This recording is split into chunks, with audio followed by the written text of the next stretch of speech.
आपके लिए एक सवाल है। अगर एक इंसान स्पेस में सिर्फ 5 साल की यात्रा करे, लेकिन जब वो वापस पृथ्वी पर लौटे तो यहाँ 500 साल बीत चुके होंगे, तो क्या आप मानेंगे ये मुमकिन है? यही है वो चौंकाने वाली रियलिटी, जिसे हम कहते हैं टाइम डायलेशन। आइंस्टीन की थ्योरी ऑफ रिलेटिविटी ने इस आइडिया को सिर्फ सोचना ही नहीं बल्कि साइंटिफिकली प्रूव भी कर दिया है। आज के वीडियो में हम जानेंगे कि कैसे टाइम एब्सोल्यूट नहीं बल्कि रिलेटिव होगा, स्पेस टाइम कैसे काम करता है और कैसे ये सिद्धांत हमें फ्यूचर की ओर ले जा सकता है, एक ऐसे भविष्य की ओर जहां टाइम में सफ़र संभव है। मैं हूं आयुष और आप देख रहे हैं कॉस्मो ज्ञान बाय आयुष। चलिए शुरू करते हैं टाइम के इस अनोखे सफ़र में। सबसे पहले टाइम डायलेशन का मतलब क्या है? साधारण भाषा में कहे तो टाइम डायलेशन वो स्थिति है जहां अलग अलग ऑब्जर्वर्स को टाइम अलग अलग महसूस होता है। आप और मैं एक ही समय को अलग तरीके से अनुभव कर सकते हैं अगर हम दोनों अलग स्पीड से मूव कर रहे हो।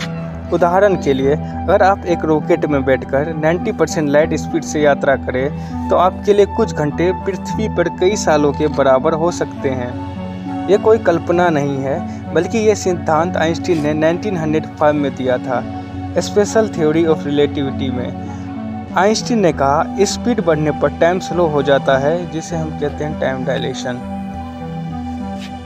जब आप सोच रहे होंगे क्या ये सिर्फ मैथ है? नहीं, टाइम डायलेशन को रियल लाइफ में प्रूव किया गया है। जीपीएस सैटेलाइट जो पृथ्वी से 20,000 किलोमीटर ऊपर घूमते हैं, उनकी स्पीड ज़्यादा है और ग्रेविटी कम। रिजल्ट, उसके क्लॉक्स पृथ्वी के क्लॉक से 38 माइक्रोसेकेंड्स पर डे तेज चलते हैं। अगर ये डिफरेंस फिक्स न किया जाए तो जीपीएस के लोकेशन में 7 to 8 किलोमीटर तक की गलती हो सकती है। मान लीजिए दो जुड़वा भाई है, रवि और अभी।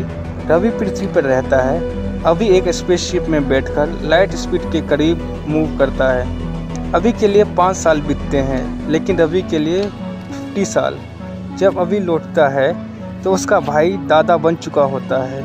यही है ट्विन पैराडॉक्स, टाइम डायलेशन का सबसे famous example.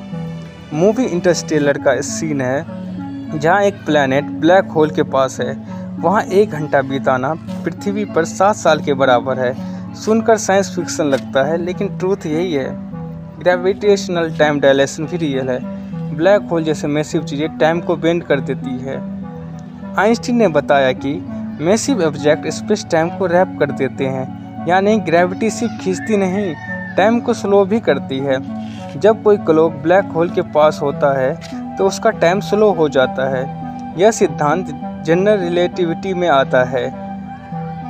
Time dilation future में स्पेस ट्रैवल के लिए क्रूशियल होगा।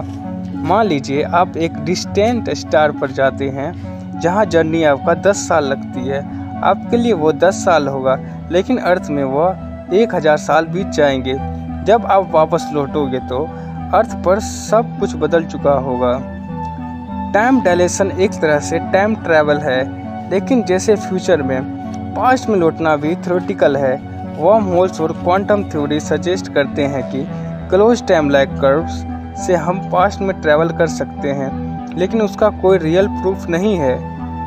आप सोचेंगे इतनी बड़ी बात है टाइम डायलेशन, क्या इसका कोई असर हमारे डेली लाइफ में है? Yes, GPS time correction, high speed particle experiments, atomic clocks on planes, हर जगह टाइम डायलेशन को मेजर किया गया है। टाइम अब एब्सोल्यूट नहीं है, टाइम इज रिलेटिव। अगर आपको ये वीडियो इन्फॉर्मेटिव लगा तो इस चैनल को सब्सक्राइब करें और बेल आइकन दबाएं और कमेंट में बताएं अगर आपको चांस मिले टाइम डायलेशन एक्सपीरियंस करने का तो आप कहाँ जाना चाहोगे। मैं हूँ आयुष और ये था कॉस्मो ज्ञान बाय आयुष, वो भी 100% साइंटिफिक। फिर मिलते हैं यूनिवर्स की अगली रहस्यमयी कहानी में, तब तक के लिए धन्यवाद।